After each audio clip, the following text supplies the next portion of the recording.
chapitre 5, verset 1er. Tout le monde se lève. Même les enfants étaient debout. Ouvrons nos Bibles dans Marc chapitre 5, verset 1er. Chapitre 5, verset 1er. Lisons seulement le premier verset.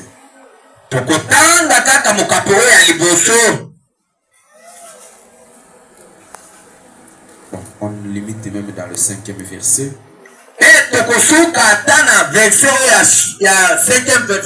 Nous lisons comme d'habitude tout le monde ensemble. Allons-y tous. Ils arrivèrent à l'autre bord de la mer, dans le pays des Gadaréens. Aussitôt que Jésus fit hors de la barque, il vint au-devant de lui un homme sortant des sépulcres et possédé d'un esprit impur.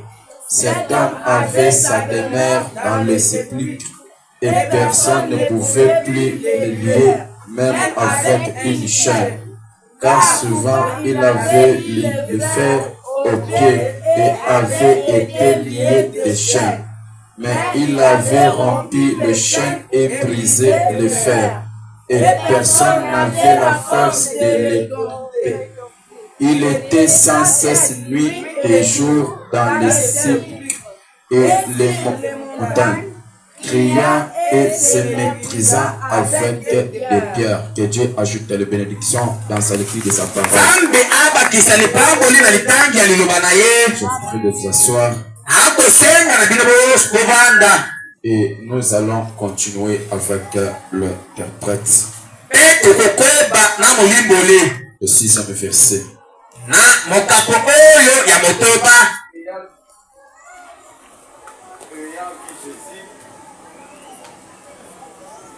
Ayant vu Jésus de loin, il a couru et se prosterna devant lui. Et se cria d'une voix forte: Qu'y a-t-il entre moi et toi? Jésus, fils de Dieu, du très haut, je te conjure au nom de Dieu. Je te conjure dans ce bon délire. Ne me tourmente point. Car Jésus lui disait: Sors de cet homme esprit impur. Il lui demanda: Quel est ton nom? Les gens est mon nom. Et tout le lui répondit-il: Car nous sommes plusieurs. Il le priait instantanément de ne pas les envoyer hors du pays.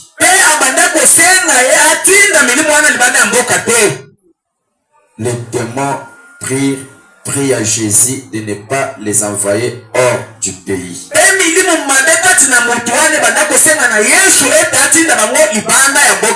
Il y avait là, vers la montagne, un grand troupeau de pourceaux. Un troupeau de pourceaux. Lisanga ya bangulu qui pesait. Qui pesait. Soit avec moi s'il vous plaît. Et le démon le prit disant: Envoie-nous dans ces pourceaux, que nous entrions en eux. Il a permis et les esprits impurs sortir, entrèrent dans les pourceaux.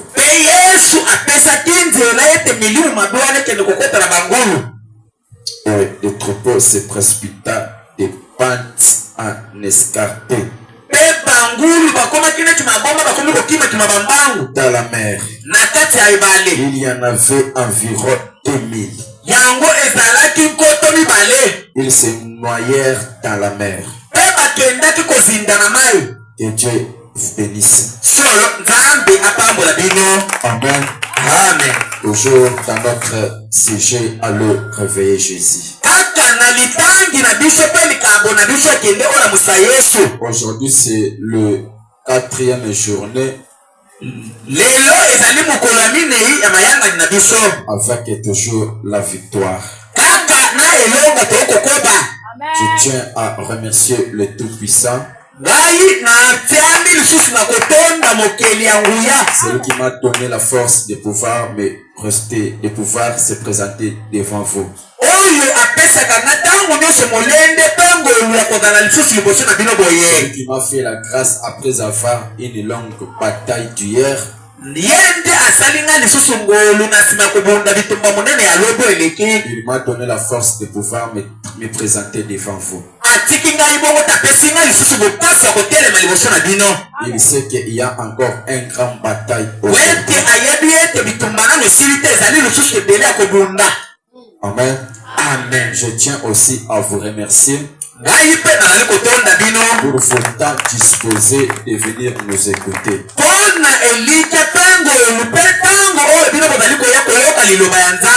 Je remercie votre présence à cet endroit.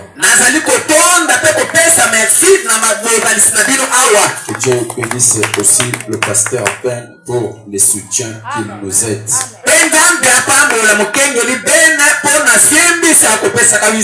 Je tiens aussi à bénir et à saluer ceux qui nous suivent de loin.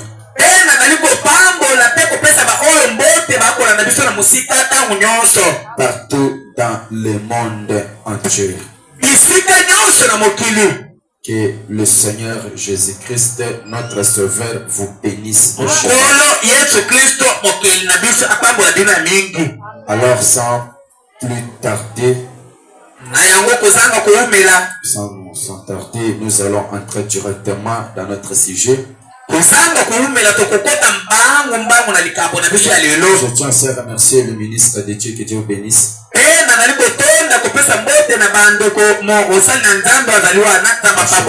Ta chaise va commencer à rester ici. Un ministre ne reste pas au banc. Il y a des endroits réservés aux hommes de Dieu. À tout moment, lorsque vous placez les chaises, réservez nous-mêmes des chaises pour le prédicateur.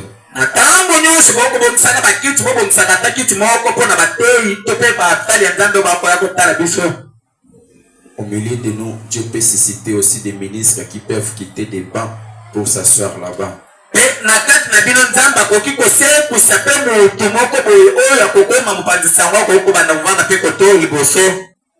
Aujourd'hui, nous avons commencé la prédication un peu en retard. En tout cas, les chantres, vous nous avez pris vraiment beaucoup de temps. En tout cas, que Dieu m'aide vraiment. Et pouvoir être un peu courte. De ne pas aller loin. Priez aussi pour moi, que Dieu m'assiste. Et à celui qui essaye de venir nous lancer des défis ici,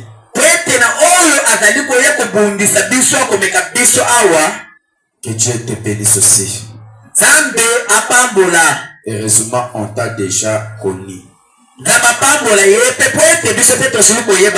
ce vieux papa qui vient chercher à confisquer des bénédictions des enfants de Dieu sous forme d'un serpent toyebio. Yasuka Zambende Akosala Oetikali. Amen. Nous avons un Dieu du réveil ici. Notre Dieu a dit, si tu viens encore demain,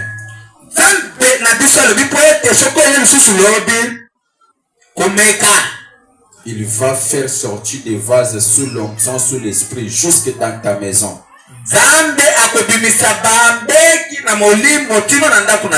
Et tes enfants vont être disposés dans l'avenir.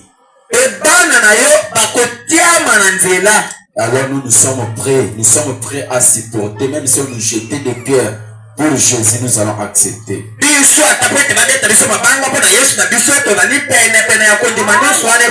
La sorcellerie est maintenant exposée. Vous croyez que tout le monde dans l'avenir sont vos bêtes. Vous croyez que tout le monde dans l'avenir sont vos bêtes.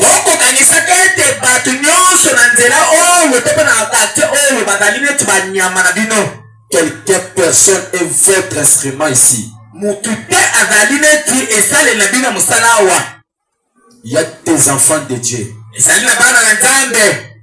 Vous devrez faire attention. J'espère que tu m'entends. Est-ce que tu n'es pas loin de nous ici? Je ne vais pas citer ton nom. Faites attention. Peut-être tu as rencontré des pasteurs. Mais tu n'as pas encore rencontré pasteur. Tu as rencontré des églises, mais tu n'as pas encore rencontré Jésus.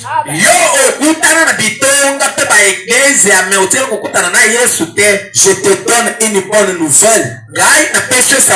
Je ne suis pas pasteur. Je suis pasteur. Cette église n'est pas l'église seulement normale. Nous sommes une église du message qui a été mandatée. Nous sommes sous la commission d'une seule personne. C'est William Branham.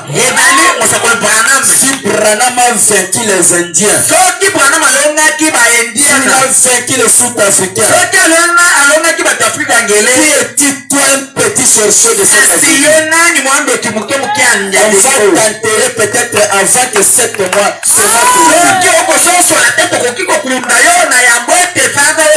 J'espère que quand je parle, tout le monde m'entend. Si vous avez un vieux papa décédé dans cette avenue, c'est lui qui nous combat.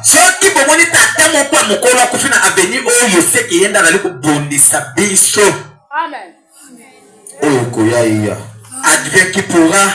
Tu occupes l'église, Dieu pourvoira les torts. Ceux qui occupent l'église est allié. Que Dieu bénisse. Amen. Et les enfants de Dieu qui viennent adorer leur Dieu, toi tu envoies le serpent pour calmer les bénédictions. Qui es-tu?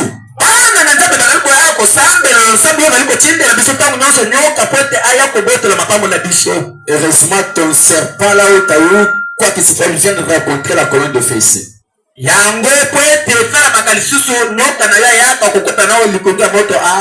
plus jeunes filles, plusieurs jeunes garçons, aujourd'hui sont devenus des vagabonds dans les avenirs. À cause des sorciers qui sont apparus de l'avenir. Jeune frère de cet avenir, j'ai une bonne nouvelle. Jésus a traversé de Jérusalem. Il a traversé de la mer Rouge. Jésus est venu sur Congo avec le message puissant pour visiter les enfants de Dieu qui sont dessous. Alors toi, celui qui a retenu les enfants de Dieu, tu as eu zéro. Tu as eu zéro. Notre Dieu va commencer à délivrer chaque personne chaque jour ici. L'esclave du diable va être libéré. Chaque personne qui était liée, il va être commencé à délier chaque jour que nous serons ici. Si vous avez la foi, tu vas sortir délivré. Très très. Et plus loin, il m'envoie même les champs. Vous verrez le petit champ à la maison que vous ne connaissez pas. La nuit, il se transforme en un vieux papa. Si vous le voyez des cicatrices, c'est un nyaouana. Je commence à me battre avec un petit chat comme si c'est un vieux papa. Le démon existe. J'ai des cicatrices. Les gens qui m'ont vu pendant la journée, vous voyez que j'ai des cicatrices.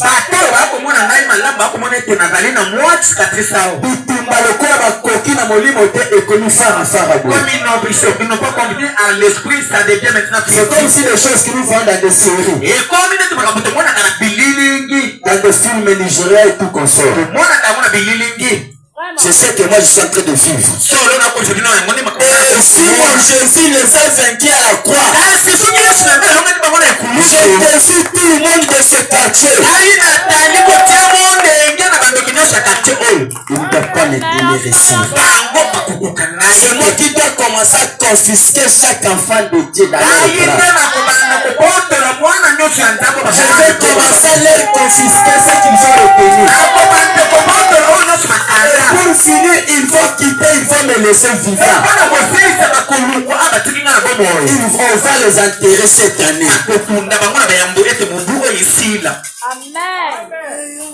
Alléluia. Amen. En tout cas, je suis tellement heureux. Je suis l'homme de défi. Si Dieu permet que je meure, gloire à lui. Mais s'il ne le permet pas, je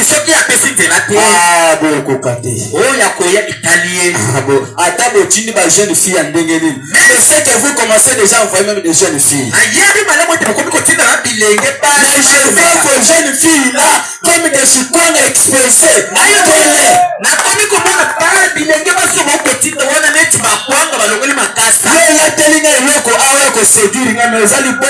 Je ne sais pas.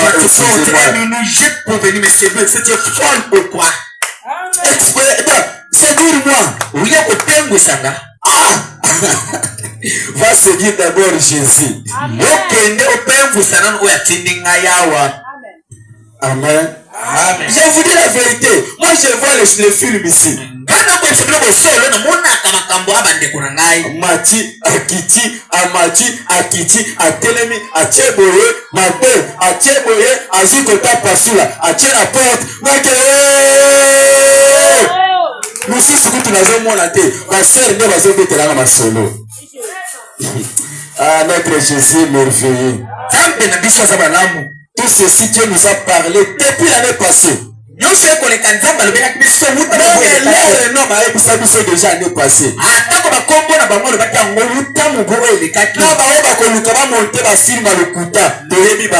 Même tous ceux qui voudra essayer de monter de mauvais films, on les connaît.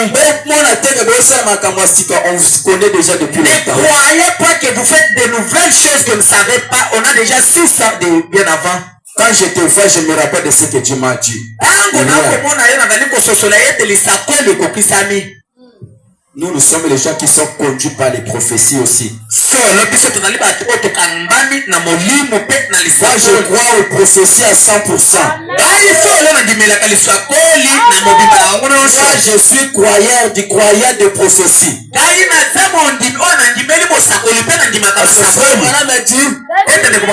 Une vision, c'est la deuxième évangile. Quelqu'un peut être converti par le temps. Jésus a prêché cette femme samaritaine. Pour qu'il puisse se convaincre, il fallait le temps.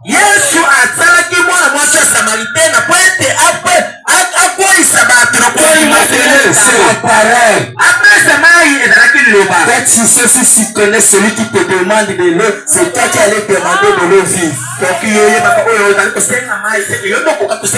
C'est la parole. Mais la femme était toujours incrédule. Il fallait que Jésus tourne la femme et la prochaine. Retourner au commencement.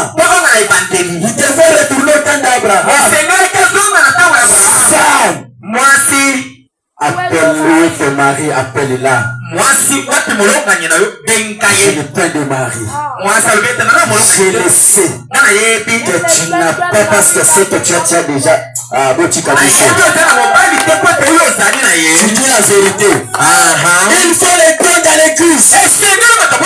Quelqu'un nous visite au mois de temps. Rendez-nous l'honneur. Il ne faut pas se moquer à celle qui tombe ici.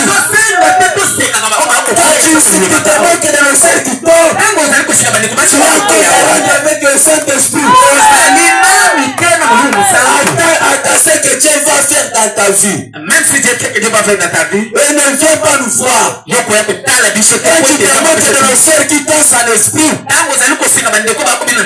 tu ne sais pas que c'est l'esprit de Dieu qui le fait ainsi. Continuez de se moquer. Nous te disons merci. Un jour, tu chercheras ce soir pour qu'il te parle.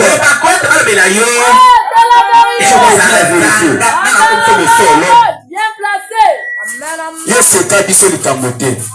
Viens se moquer de nous, ça ne nous concerne pas.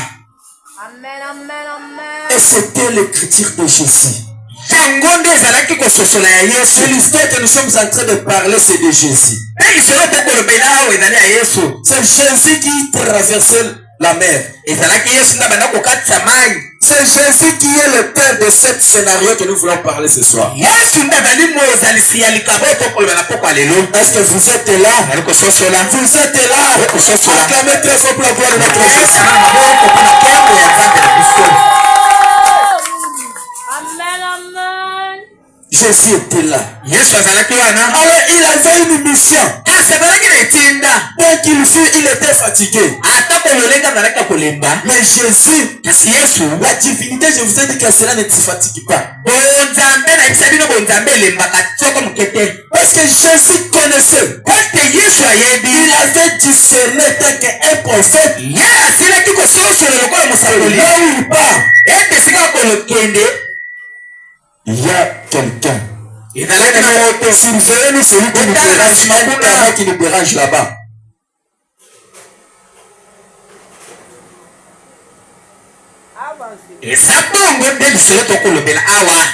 Amen. Amen. Jésus était là. Il savait qu'il y aura quelqu'un qui devrait traverser pour aller sauver. Alléluia. Amen. Alors, nous avons expliqué le mercredi. Qu'est-ce que cette personne-là est devenue fou? Ce n'était pas par sa volonté, mais à cause des mauvaises camarades. Amen. Amen. Amen. Quand nous marchons par des mauvais compagnons, il y a des conséquences qui nous arrivent. Cherchez l'ami Jésus.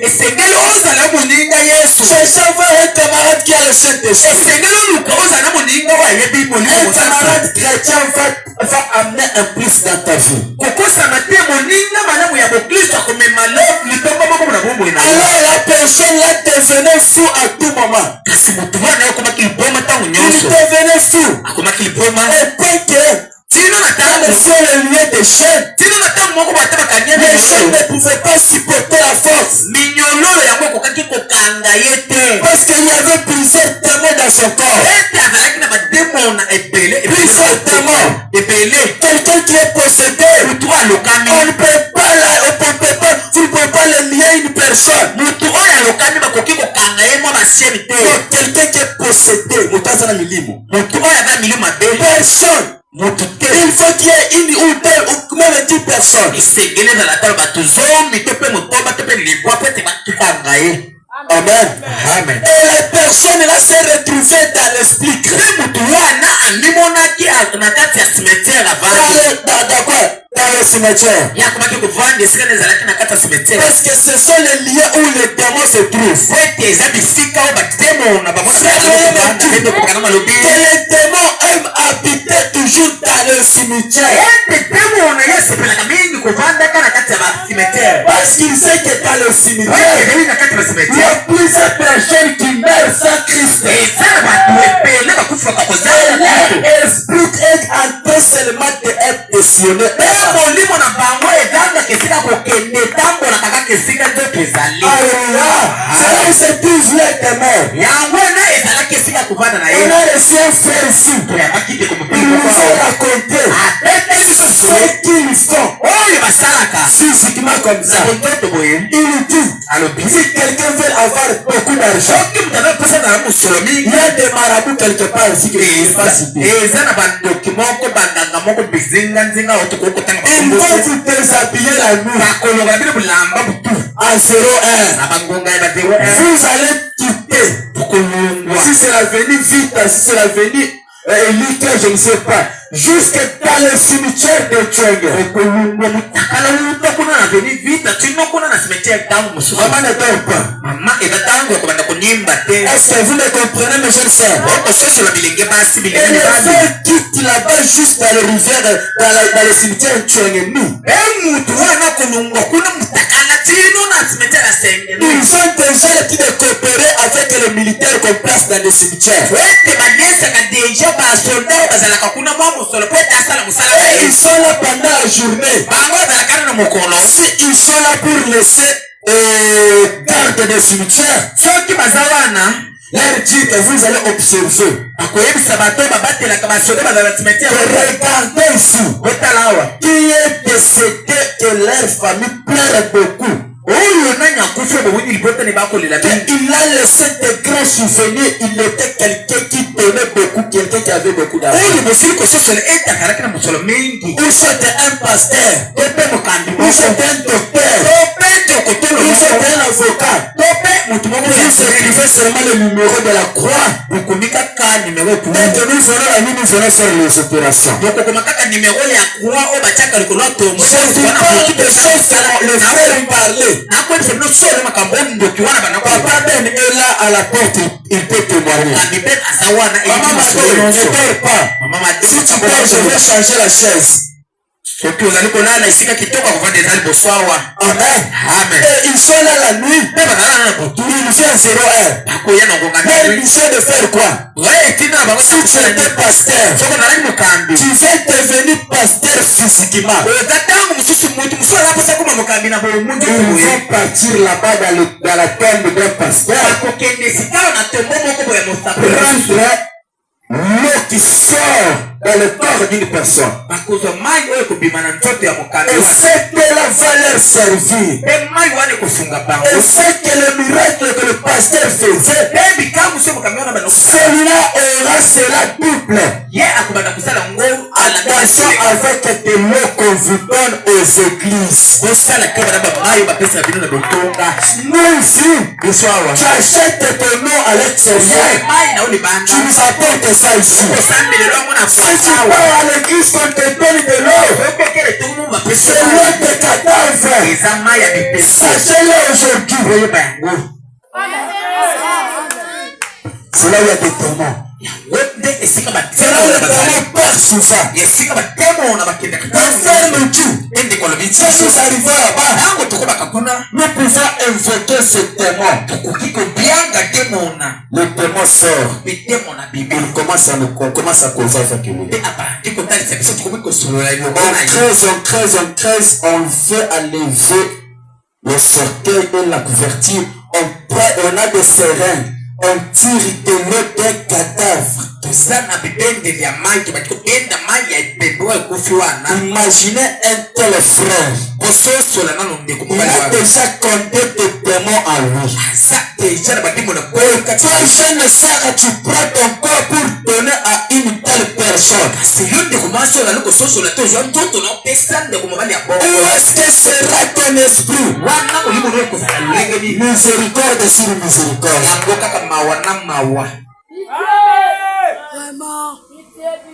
Ne donnez pas vos corps à n'importe qui. Ma soeur, tu es célibataire. Avant de donner un frère ton corps, sache d'abord son état d'âme. Il vient de quelle famille? Et quels sont ses parents? Tu peux donner une personne ton corps. Donner un magicien. Il te laisse le démon à l'intérieur. Et toi, ta vie devient misère. Alléluia. Je vous parle de choses qui sont réelles. Et si toi je ne sais que tu es ici, que tu as déjà fait cet acte, si toi vous êtes des païens, oh, répands-toi. Tous ces esprits qu'on t'a laissé, cela va te quitter. Les jeunes frères que vous voyez à 18 ans, 15 ans, ils connaissent des maisons de féticheurs. Les couronnes que vous voyez dans les avenues, ils ne font pas ces choses-là comme ça. Ils partent dans des maisons de magiciens. Et la personne que je vous parle, c'est le couloir à qui confesse cela. Même si vous lui tapez les machins, cela est bidonda. Il a déjà les esprits de mort en lui.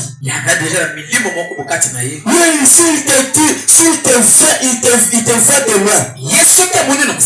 Il fait seulement ce mouvement. Tu peux la passer seulement comme ça. Il peut te faire sortir le téléphone comme ça que toi tu ne connais pas. Mais un jour il voulait tenter ça avec moi. Il m'a vu de loin. Il m'a dit que je vais essayer ce type. Mais bien que ce type-là était déjà sécurisé par le sang. Ce type était l'ange. Il a fait ce cri de loin. Puisque le pasteur ne la voit pas. Moi aussi j'étais là, le petit David en train de venir. Il voulait me tenter. J'ai mis le pied. Avant m'a dit tourne derrière. J'ai tourné, bien aimé. Il a dit c'est type mystique. Un jour on a mené un enfant ici à l'hôpital. Il m'a vu tellement qu'on est venu m'appeler. Il m'a suivi pour compliquer ce que je devrais faire. Lorsqu'il est arrivé, moi aussi j'étais à calme. Il faisait ce gris-gris. Moi j'étais calme. En train d'observer l'enfant qui était malade. En train d'observer. Directement se mettre loin. Il te dit cet endroit tu vas mourir. Oh, ne touchez pas le lit de Dieu. Ne touchez pas le lit de Dieu. Il m'a dit pasteur depuis ce jour-là, je ne peux pas venir vous combattre. Ce sont les esprits. Et tout ce que je vous parle c'est réel. Et cette personne-là, ce jeune homme est dans la tombe. C'était lié des esprits pour nous. Amen. Un lié des esprits. Que Dieu bénisse. Un lié des esprits. C'est là où il restait. Pourquoi? Il y avait beaucoup d'esprits. Là où il était.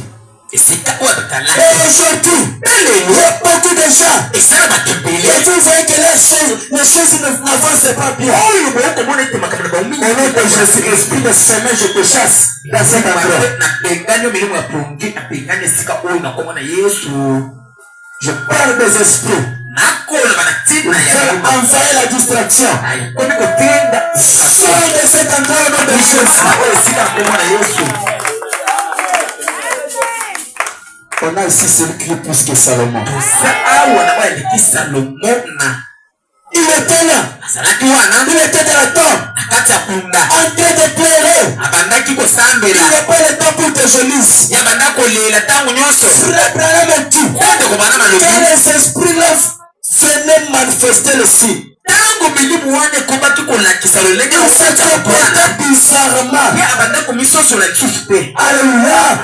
Quand les esprits-là les quittaient, il se posait te faire des questions. De savoir pourquoi je suis ici. Oh, j'ai une femme, n'est-ce pas? J'ai un mari, n'est-ce pas? J'ai des enfants. Pourquoi je suis dans cette condition? Est-ce qu'il voulait rentrer à la maison? J'ai l'esprit fermé. Oh papa, oh maman, si tu fais ton mari se comporter bizarre, à un certain moment, il est possédé par l'esprit. Qu'est-ce que toi tu dois faire? Faire que la parole, répliquer la parole. Oh toi papa, si tu fais ta femme, c'est petit. C'est le rôle. Ce sont les esprits. Les esprits. Ah, grâce à notre Dieu. Il y a aussi des femmes qui touchent leur mari dans les habits. S'ils te tiennent dans les habits, c'est comme un homme. Et tu sais sa force. Sa force c'est de tuer son mari. Si tu donnes un coup, tu peux gonfler. Il est fou de Kadala. Il est fou de Kadala.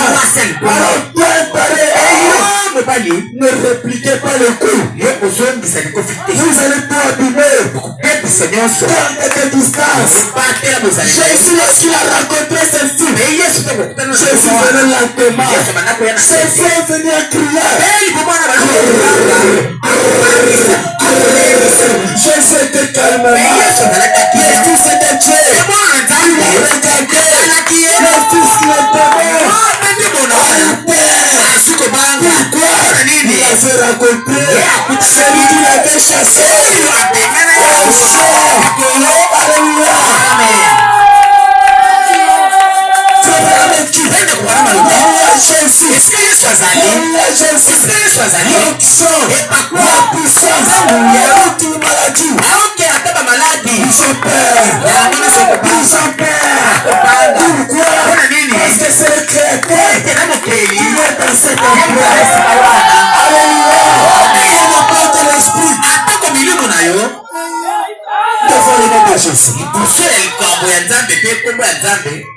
Ils ont toujours eu peur.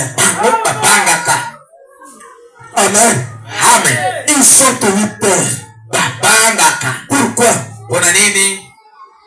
Je vais lire le peu Frère Branham. Le paragraphe 56, le fou de Gadara. Vous pouvez complètement soumettre au Saint-Esprit. Je vais lire le verset 55. Il parle de la sœur Georgie Kater. Frappée par le démon. Une maladie de tuberculose. Lorsque Georgie Kater a rencontré la colonne de fer, repoussé ton dehors, le Saint-Esprit, alors, frappe la Dieu, et la puissance, tu sais, a quitté le ciel, ce jour-là, et peut devant Georgie Kater, lorsque cette puissance est descendue, Georgie Kater a laissé le lit. Alléluia. A laissé le lit. Il est allé. Là où il y avait le piano, il a commencé à jouer. Il est dans la gloire. La puissance, l'onction, ça déchire les noirs. L'onction du lion, ça déchire les méchants.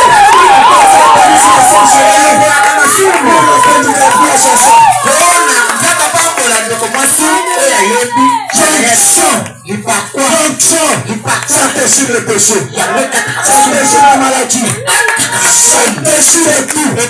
Ce jour-là, une maladie qui a fait petit désaillir.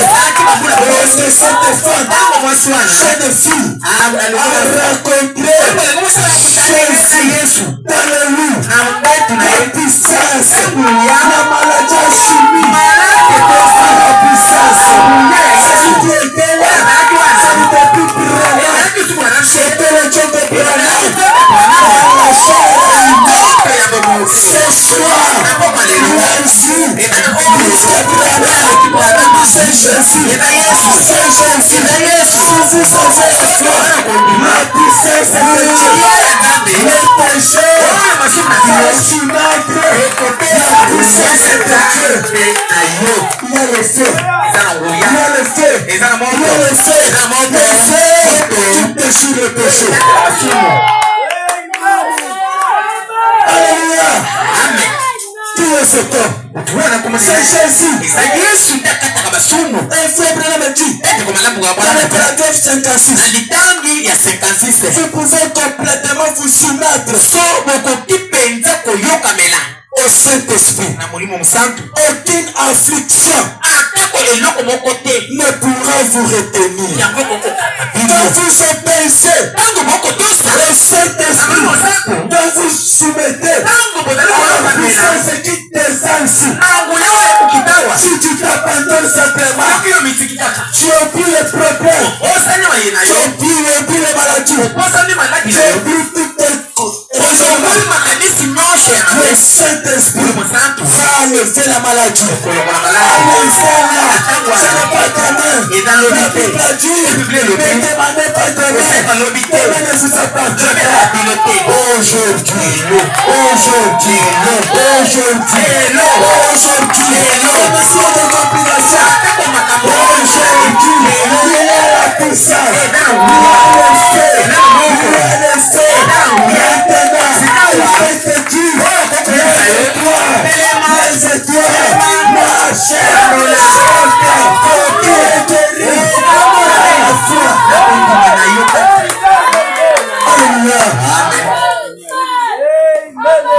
Le problème est que vous vous sous-estimez tellement. Oh non! Faut pas vous sous-estimer.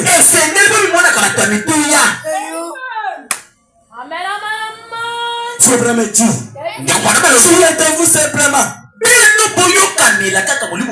Aucune affliction ne peut retenir devant la puissance de Dieu. Aucune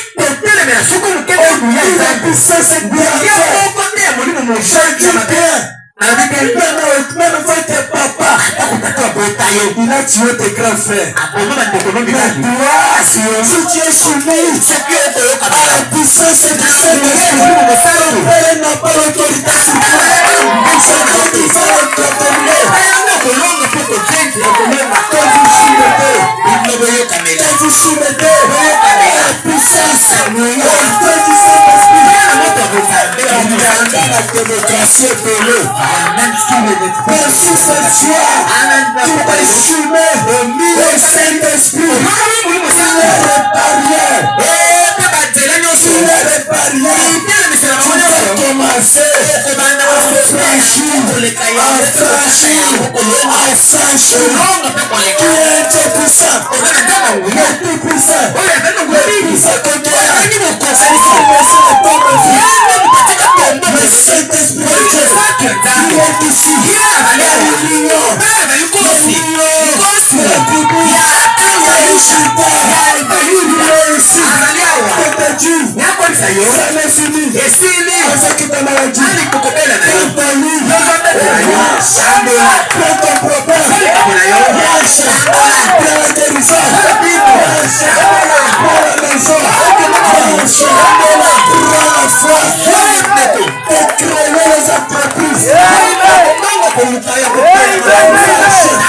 C'est Dieu-là.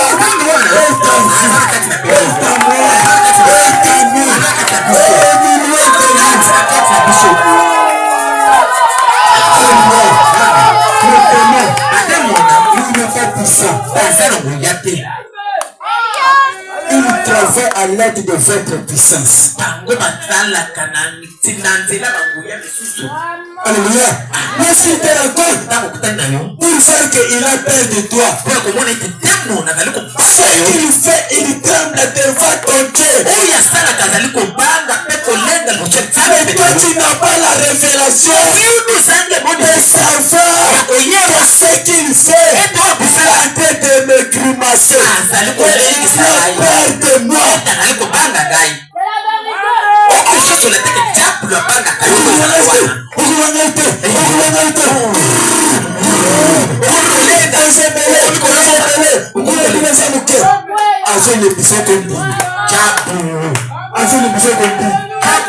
chiffon. Mais toi, c'est l'enfant de Dieu qui est celui qui est passé dans le sable sacré. La parole de Dieu. Ne pas peur. Ne pas peur. Tu veux que Satan tu mens. Au nom de Jésus. Au nom de Jésus. Prends tes bagages. Sors de ce corps. Au nom de Jésus. Il est écrit. Au nom de Jésus. Nous chasserons les démons. Maintenant, le temps est arrivé. Laisse ce corps libre. Prends tes bagages. Sors.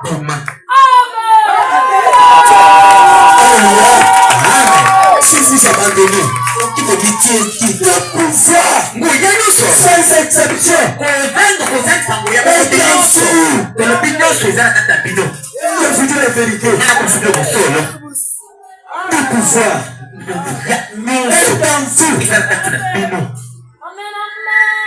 Ne vous sous-estimez pas. Tu as peur de quoi? Hein?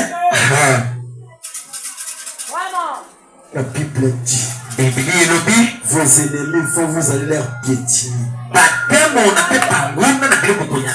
Vous allez leur piétiner. Tu dois piétiner. N'invitez pas loupa. Tu as ce pouvoir. Tu dois piétiner les barrières de démocratie. Quand vous êtes dans la démocratie, je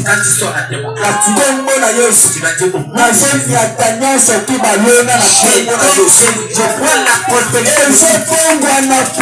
je prends le pouvoir de tout. Et ça doit être transformé par les femmes. Comme si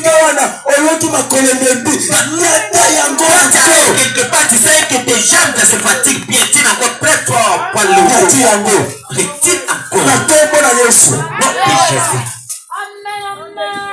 Alléluia. Amen. Vous marchez par la puissance du Saint-Esprit. Et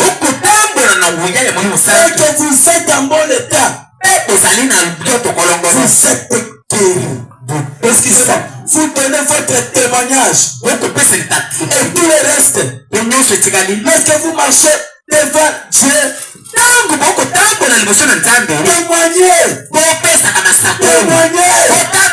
témoignez. Que Jésus a guéri. Parce que j'étais dans sa présence. Mais attends que quelque chose arrive pour témoigner. Même si on avait prié pour toi, dis seulement que j'étais dans la présence de Dieu. Personne ne peut passer près de la gloire. C'est le même. Si réellement Jésus est ici, tu vas rentrer avec la guérison. Tu ne vas pas rentrer malade. C'est qui est descendu ce soir. Il y a la solution à tous les problèmes. La solution. Même si quelqu'un, les choses ne marchent pas. Réellement, j'avais déjà eu. J'avais déjà eu. Il m'avait dit que je ferais cela sans le but. Il m'avait dit que ce que j'avais demandé, je le ferai s'accomplir. Si cela ne s'accomplit pas aujourd'hui, il y aura demain. S'il y a un lundi, il y aura un mardi. S'il y aura un mardi, il y aura un mercredi. S'il y aura un mercredi, il y aura un jeudi. S'il y aura un jeudi, il y aura un vendredi. Il y aura un samedi, il y aura un dimanche. Si tu te passes 15 heures de dimanche, il n'y a rien. Sachez que Zacharie 14 est d'accord. Il est écrit, faire le soir, ramener la parole grave. Ne se sous-estimez pas. Dieu pas les autres. Faire le soir, ramener la parole grave. Faire le soir, un témoignage va se lancer. Ne fatiguez pas. Ne fatiguez pas. Ne fatiguez pas. Ne pleurez pas. Quelqu'un qui est dans la présence de Dieu. Il n'a pas peur de la maladie. Il n'a pas peur de la pauvreté. Viens Jésus. Viens Jésus. Un Jéhovah Jireh. Celui qui pourvoira à tous mes besoins. Jéhovah Jireh. Abraham, prends ton fils. Fais le fruit à ce sacrifice. Abraham a dit je crois. Alléluia. Oh maman Coco. Prends ton argent. Donne au pasteur Martin. Ton argent. Donne au pasteur Martin. Ne pose pas de questions. Tu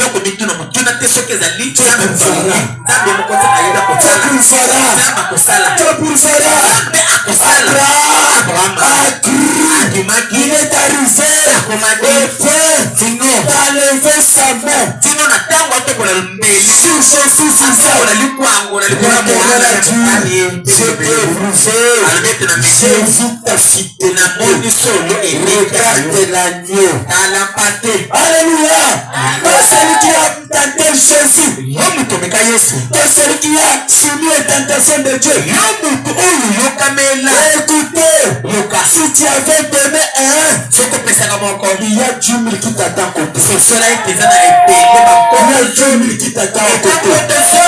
La puissance qui est ici ne peut pas te laisser mettre ici. Je ne crois pas cette Dieu. Et que tu donnes, que quelque chose ne se fait pas. Dieu n'en est pas bateau. Alléluia. Amen. Vous qui êtes pécheurs, vous êtes guéris par la puissance du Saint-Esprit. Vous êtes pécheurs. Il peut être buffet. Buffet. Jouer à l'argent.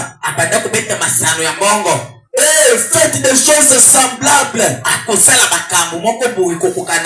diriez, je n'arrive pas à renoncer à cela. Alléluia. Amen. Tu n'arrives pas à renoncer. Non. Écoutez-moi. Toi c'est. Tu ne parviens pas à laisser la vie des copains. Tu ne parviens pas à laisser. Frère qui ne parvient pas à laisser le fumer. Tu diras peut-être je ne saurais pas. Je n'arrive pas à renoncer à cela. Si vous pouvez, si vous le pouvez, soumettez. Soumettez-vous simplement à une foi. Abandonnez-vous entièrement à Dieu. Et voyez ce qui arrive. C'est tout. Il n'y a pas de secret là. Ce n'est pas une super chérie. Tout ce qu'il y a c'est se soumettre à Dieu. Si Dieu te dit ne parle plus à l'hôtel, et ça reste dans ton cœur.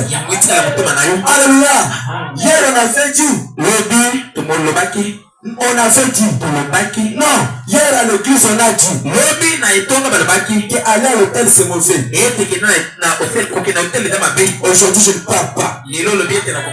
Alléluia. Le fait déjà te refuser, Dieu est à côté de toi. Alléluia. Alléluia. C'est tes copains. Le copain il t'appelle une seule fois. Tu vois ça l'appelle. À l'intérieur on te dit avoir des copains c'est un péché. Si tu veux donner son appel, je ne décroche pas son appel. Ah, il me dérange aussi. Ah, il me dérange. Ah, je pense à ce numéro. Ce n'est pas l'effort. Il n'y a pas de secret. Il est caché pour laisser le péché. Vous soumettez au Saint-Esprit. Le Saint-Esprit te dit Alors c'est un péché. Ne pars pas prendre la bière. Si on t'appelle, aujourd'hui je ne parle pas. Tu as déjà vaincu. Alléluia. Tu as déjà vaincu. Maintenant on t'apporte le bière à la maison. Tu diras, je n'ai pas envie de ça. Tu as déjà vaincu. Tu as déjà vaincu. Tu as vaincu. Vaincre quoi? Le monde. Vaincre quoi? Le péché. Vaincre quoi? L'impudicité. Vaincre quoi? Masanga. Pourquoi? Parce que tu viens de passer devant Jésus.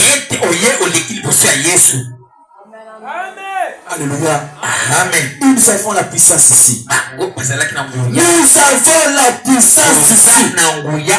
La puissance qui peut arrêter le péché à une seule fois. Il n'y a pas les efforts à fournir. Maman tellement la kitu wana yako fana kitu mususu. Mama kiti moko yango liboso to chelio awe malamu. Peut-être mse la kitu wana papa ben. Mama yaka liboso esika kitoko koko kuvanda. Tika wani zaliko lali sayo mingi. Alléluia. Amen. Quand vous soumettez Saint-Esprit. Tango zoro koloka mele mulimu santo. Alléluia. Amen. Vous avez vaincu cela. Osili kolonga yango. Le Seigneur viendra à votre aide. Quand on voit ce pauvre vieil homme là, les gens peut-être que de temps en temps, il recouvrait le bon sens. Il recouvrait peut-être le bon sens à un certain moment. Alors il se regardait et disait, qu'est-ce que je fais ici? Regardez, il avait des chaînes sur lui. Il avait des chaînes sur lui. Il avait lui. Et tout comme cela, et son corps, tout, meurtri. Alors le diable lui faisait piquer une crise. Vous le verrez en train de crier. Sachez-le que c'est le diable qui lui parle. Quand vous voyez le fou en train de rire en cours de route, ce sont le diable qui le pique. Et vous le verrez. Mais là, c'est un moment que le fou reste tranquille. Vous l'appelez, il vient ici. Vous causez ça avec nous. Mais quand le démon s'élève, vous la verrez en train de courir. Aujourd'hui, dans tes églises, il y a aussi des fous. Les églises qui se disent les religions, ils n'ont pas la puissance de Dieu d'utiliser les démons. Quand une personne tombe, Frère Branham dit, il faut se moquer de cette personne. Sachez-les qu'ils sont des fous. Je vais lire ici avec le temps. Prenez seulement la brochure que je lis. Le fil de Gadara 58 descendez, vous allez voir. Quand une personne tombe en onction, arrêtez de danser. Arrêtez de danser. Il n'a pas au fond. Arrêtez de rire. Il fait chez le pasteur fou. Avec une église qui est le légion des esprits. Là où il n'y a pas la puissance de Dieu. Là où il y a Jésus, les gens tombent par terre. Là où il y a Jésus, les gens roulent par terre. Ils sont appelés comme des fous. Et ils ne sont pas des fous.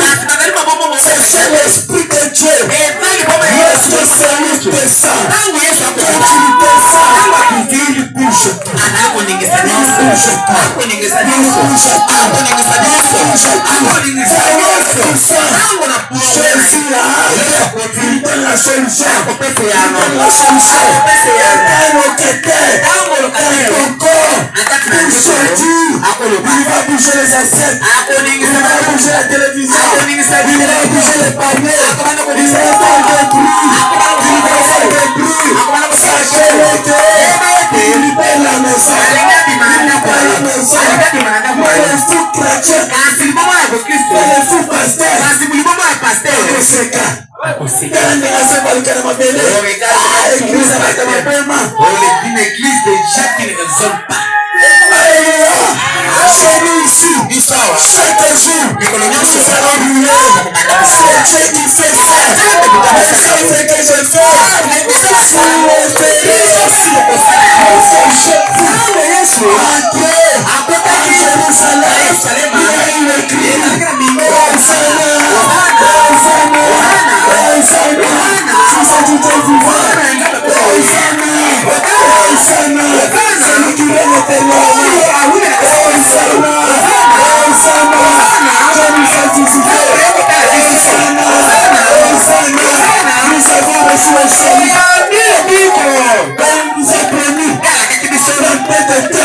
Les religions catholiques ne verront pas. Les musulmans ne verront pas. Les témoins de Jéhovah ne verront pas. Il y a aussi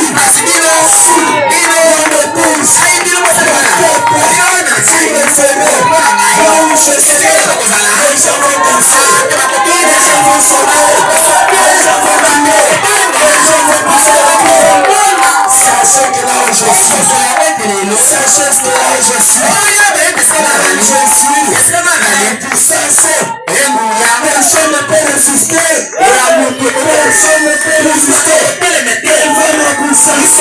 Je suis suprême. Je suis au-dessus. Je suis au-dessus. Si vous êtes un quand moi je te sens, je vais vous bouger.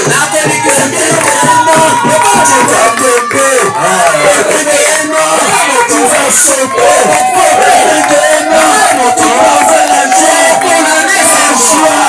La joie du salut. La joie du salut. Pourquoi? C'est lui qui donne la paix. Il est en train de passer à côté de toi. C'est lui qui guérit. C'est lui qui donne le travail. C'est lui qui touche. Et le Saint-Esprit en toi. Il aura la joie. Il aura la paix. Il va sauter. Il va crier. Ça lui donne 100 000 $. Il laisse tranquille. Personne lui donne même 100 $ aujourd'hui. Si on lui donne 100 $ aujourd'hui, il reste calme. Merci. Ça va prendre la gueule.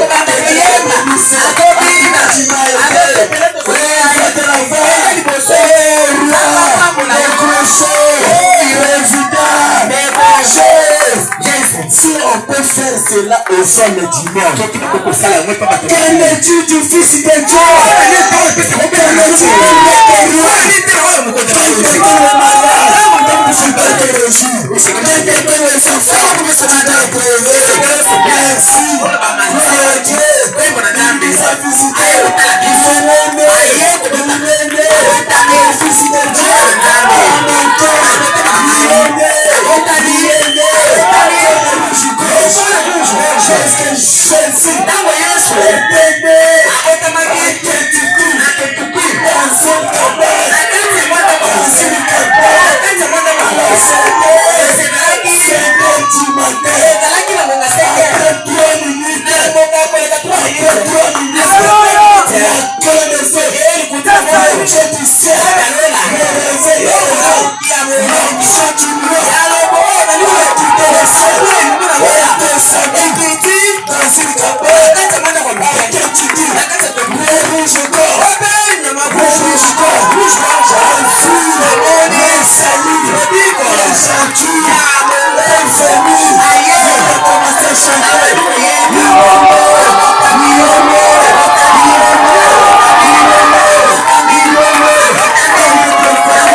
Un fils amusé d'aimer. On lui appellera conseiller, le prince de paix, l'image miracle, le fort, le fort, le mari de mon père, le tout douceur, le sera souligné, le Seigneur, Jésus, le Dieu de Baruch c'est qui, Jésus, bon Dieu c'est qui, Jésus, c'est qui t'a guéri, Jésus,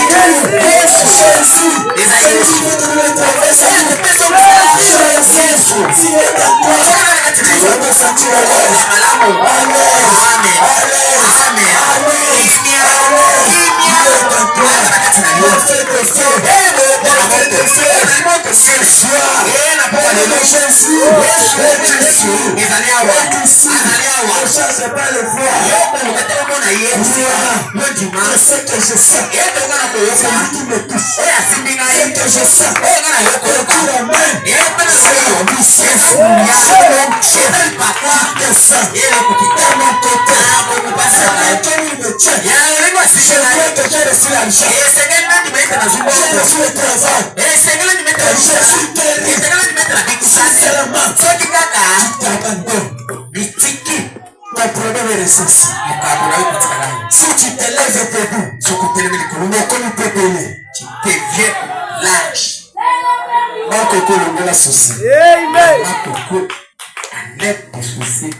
Tu es en train de raisonner. Vous allez pour raisonner. Alors, diable a son conseil. Le diable est tenté de te tromper. Ah, on se peut t'amacancer. Paille.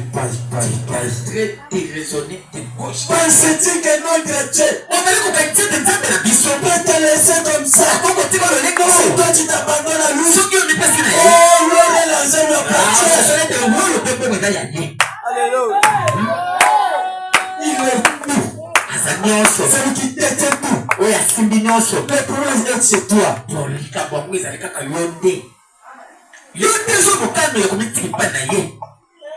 Alléluia. Amen. Sachant que peut-être par une vision, cet homme était là. Il avait traversé la mer. Comme ils atteignaient l'autre rivage, la petite barque s'était arrêtée et a commencé à s'enfoncer là dans le sol. Sur le rivage de la mer. Eh bien, il s'est sorti du bateau, de la barque. Il s'est mis en marche.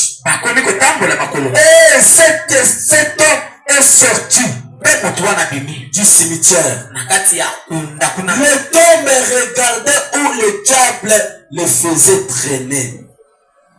Dans le tombe. Dans le tombe, bien-aimé.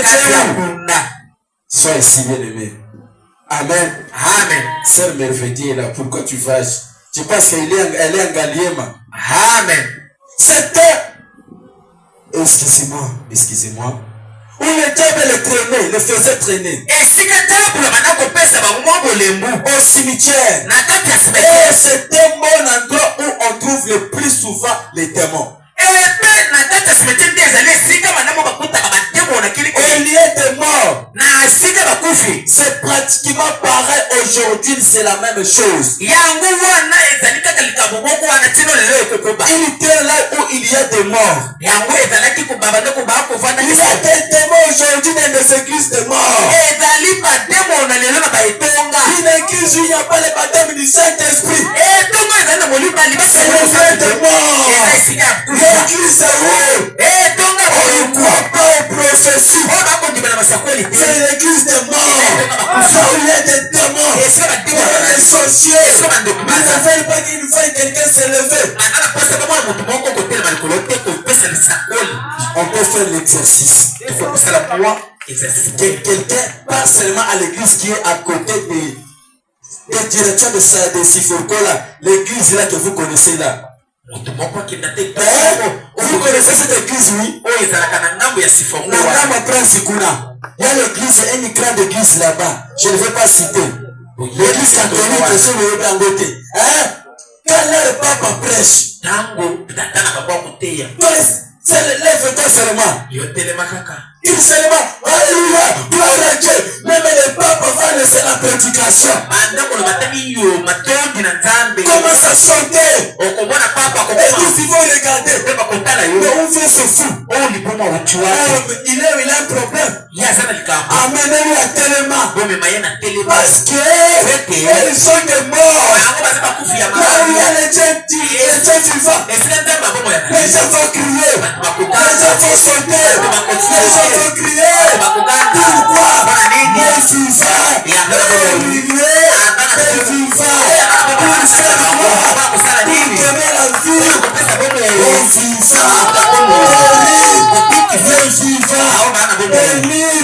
Les vivants. Il y a des églises de démons. Je te dis la vérité. Si tu pars dans une église où il n'y a pas de choses qui se passent ici, les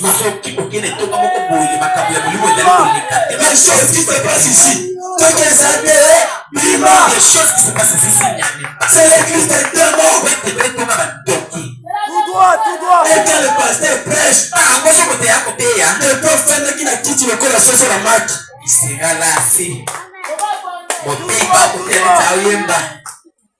Oh, moi je ne peux pas supporter ici. Notre Dieu, il est le Dieu qui est chaud. Chaud. Alléluia. Amen. Il est le Saint-Esprit de Dieu. Alléluia. Il faut vivre les événements pareils. Regardez, quand une personne tombe, la délivrance, sa famille na ye aya. Na moni mwana na bino et moi si azana milimo mabe. Alors likambo na ye il faut to sala mwana buto $200. Alléluia. Amen. Aya na bassin moko ya mai. La liputa moko. Avec une panne. Donc il ne conseille la délivrance na 01 na mai changa. Na changa ce qui est changa. On va lui amener pour faire la délivrance dans la comme les prédictions de mort. Kuna bandimi bataba kufi. Dacha lobi. Akasigira bangi. Abangi zambala ngoto na baki ndokolongola milimu mabe. Écoutez, Jésus, et ça est il est gratuit. Je vous ai donné gratuit. Moi aussi, gratuit. Par ma mort, les esprits mauvais, ils sont son pays. Alléluia. Jésus donne gratuit. Yesu apesa na baba. Yeba que pasteur wana zoki apesa ki babota mwasi na ye. Il faut savoir que le pasteur là quand il donne la koma kizengi à cause ya miracle ya sala ka l'église. Nous abete ezane bisumba simba. Apesa mwana na ye, yango masa de livrer ce fele, ezate. Pour zo pesa, ezay oferete. Yeba pesa ki. Là déjà dans ce secret avec son gars bino. Parce que nous devons compter ça. Amen.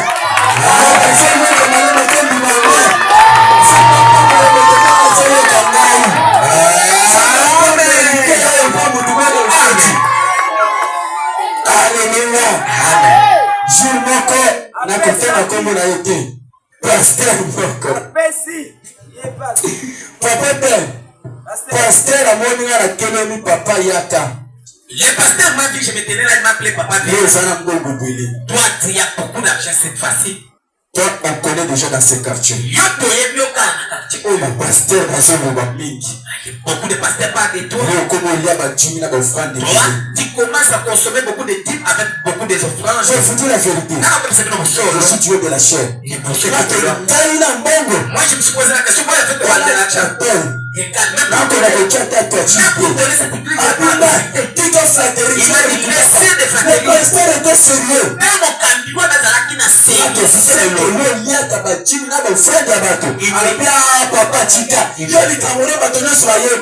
ton problème, tout le monde. Parce que je suis dans l'air cas de sacrifice.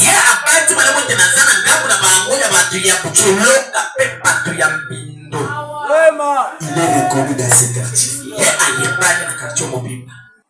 Je ne connais pas l'argent de prix pour les services. Je fais ça gratuit. Je connais celui qui m'a envoyé. Il m'a donné gratuit. Je ne peux pas partir à l'école d'être pasteur. Tu m'as appelé dans une famille pauvre. Dans notre famille, il y a même quelqu'un qui est même dans, je ne sais pas si c'est même, il a passé d'être bourgmestre à Zaragate. Je suis peut-être la première personne de notre famille à monter l'avion pour l'Europe. Amen. L'habitation de la famille d'Abisso a été député pour communier ceux qui me tombent à Satia. Je ne me souviens pas si même dans notre famille il y a quelqu'un qui avait déjà une fois postulé. Mais par la grâce de Dieu, il m'a donné ce qui peut relever notre famille. Je suis chasseur. Toi, tu es chasseur. Merci pour les autres. Ici, les églises des témoins. Toi, tu es Jésus. Est-ce que vous trouvez ça au canal? Il y a quelqu'un qui m'écoute ici. Pour un sur le maillot, il faut $5 et fiche.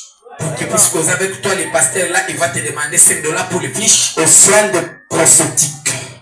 Là, ils ont appelé un pasteur, il faut comme ça, comme ils appellent ça l'offrande prophétique. Avant de on laisse l'argent ici. Avant qu'on se prophétie $50. Avant qu'on puisse te dire ce qui est en train de te tourmenter, il faut donner $50.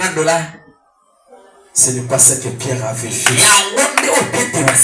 Si réellement ils ont le Saint-Esprit qui a reçu Paul, Paul n'a pas donné quelqu'un l'argent. On n'a pas demandé quelqu'un l'argent. Paul a donné ce qu'il a reçu en Jésus. Gratuit. Nous aussi. Prophétie. Gratuit. Maman a mis ça en mode. Papa qui est là. Amen. Alléluia. Amen. Guérison Ophélie. La guérison Ophélie. Mais l'évangile ne marche pas gratuit. Il faut nous donner quelque chose pour les baffles, les groupes, mais la guérison Ophélie. Mettez-vous debout, que Dieu vous bénisse. Mettez-vous debout.